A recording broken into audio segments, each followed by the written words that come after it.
नमस्कार दोस्तों, ओम नमः शिवाय। आज इस वीडियो से आपको बहुत कुछ जानने को मिलेगा। अपनी जिंदगी पर लागू करेंगे तो आप बहुत कुछ सीख कर जाएंगे। आपको मन की शांति मिलेगी और जीवन में आगे बढ़ने की हिम्मत मिलेगी। तो चलिए आज की प्यारी सी कहानी शुरू करते हैं। ये कहानी है एक नगर की, जहाँ 4 बहनें रहा करती थी। 4 बहनें कौन थी? भूख, प्यास, नींद और आशा। और चारों बहनों में लड़ाई हो गई। भूख कहती मैं सबसे बड़ी हूँ, प्यास कहती मैं सबसे बड़ी हूँ, नींद कहती मैं तुम दोनों से बड़ी हूँ और आशा कहती मैं तुम तीनों से बड़ी हूँ। चारों इस विवाद को लेकर राजा के पास जा पहुँची। एक ने कहा कि मैं बड़ी हूँ, दूसरे ने कहा मैं बड़ी हूँ, और इस तरह से सारी बहनें अपने आप को बड़ा बताने लगी। राजा ने सब कुछ सुनकर सबसे पहले भूख से कहा कि भूख तुम बताओ, तुम कैसे बड़ी हो? तो भूख ने कहा मैं इसलिए बड़ी हूँ क्योंकि मेरे ही कारण घर में चूल्हे जलते हैं, अच्छे अच्छे पकवान बनते हैं और जब थाली सजा कर दी जाती है तब मैं उसे खाती हूँ, इसलिए मैं सबसे बड़ी हूँ। ये सुनकर राजा ने अपने सैनिकों को आदेश दिया, जाओ और राज्य के प्रत्येक कोने कोने तक ये घोषणा कर दो कि आज से किसी के घर में भोजन नहीं बनेगा। फिर देखते हैं जब भूख को भूख लगेगी तो वो क्या करेगी। पूरा दिन बीत गया, पूरी रात बीत गई। जब सुबह हुई तब वह भूख के कारण घर में पड़ी रोटियों को खाने लगी। प्यास ये सब देख रही थी। वह तुरंत राजा के पास गई और बोली, हे राजन, भूख हार गई है, वह घर में पड़ी रोटियों को खा रही है। देखिए मैं सबसे बड़ी हूँ। राजा ने कहा तुम बताओ कैसे बड़ी हो? प्यास ने कहा मैं बड़ी हूँ क्योंकि मेरे ही कारण लोग कुएं खुदवाते हैं, तालाब बनवाते हैं, बर्तनों में पानी को संचय करके रखते हैं और जब किसी पात्र में भरकर मुझे पानी देते हैं तो मैं उसे पी लेती हूँ, इसलिए मैं सबसे बड़ी हूँ।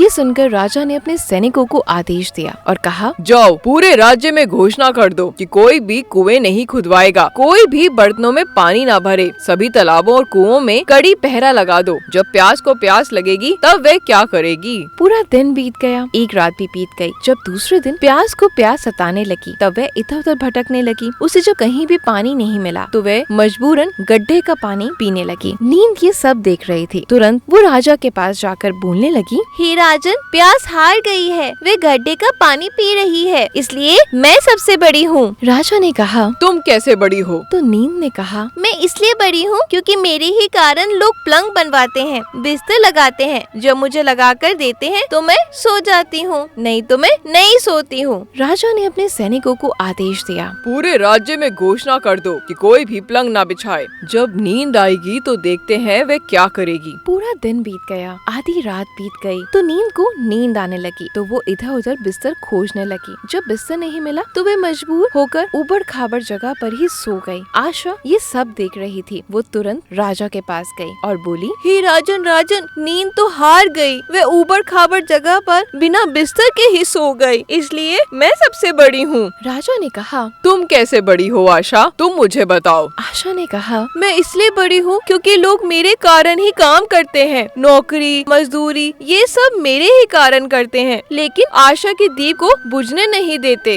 राजा ने ये सब सुनकर अपने सैनिकों को आदेश दिया और कहा, पूरे राज्य में घोषणा कर दो कोई भी नौकरी ना करे, कोई मेहनत मजदूरी ना करे, कोई भी काम धंधा ना करे, कोई भी आशा की दीप ना जलाए। आशा को जब आस आएगी तब देखते हैं कहाँ जाएगी। पूरा दिन बीता, आधी रात बीत गई। जब आशा को आस जगी तो वह इधर उधर गई, लेकिन चारों तरफ सन्नाटा था। सिर्फ एक कुम्हार टिमटिमाते दीपक के प्रकाश में काम कर रहा था। वह जाकर वहाँ टिक गई। कुम्हार ने देखा उसके सोने का दीपक, सोने की बाती और सोने का महल बन गया। तो दोस्तों, जिस प्रकार कुमार की आशा पूरी हुई उसी प्रकार आप लोगों की आशा भी पूरी हो। आपकी आशा का दीप भी हमेशा प्रज्वलित रहे और कर्म को करते रहिए। आशा ही सबसे बड़ी वो चीज है जो आपको हर मुसीबत से, हर परेशानी से, हर तकलीफ से बाहर निकाल सकती है। क्योंकि अगर किसी के अंदर आशा ही नहीं होगी तो वो जी भी नहीं पाएगा, जिंदगी में आगे भी नहीं बढ़ पाएगा। तो आप भी आशा का दामन कभी मत छोड़ना और ऊपर वाले पर विश्वास हमेशा बनाए रखना, अच्छे कर्म करना, आपकी जिंदगी भी बहुत अच्छी हो जाएगी। अगर आपको मेरी ये कहानियाँ पसंद आती हैं तो वीडियो को लाइक और शेयर जरूर किया करें। मैं मिलती हूँ आपसे कल कुछ नई कहानियों के साथ। धन्यवाद। ओम नमः शिवाय।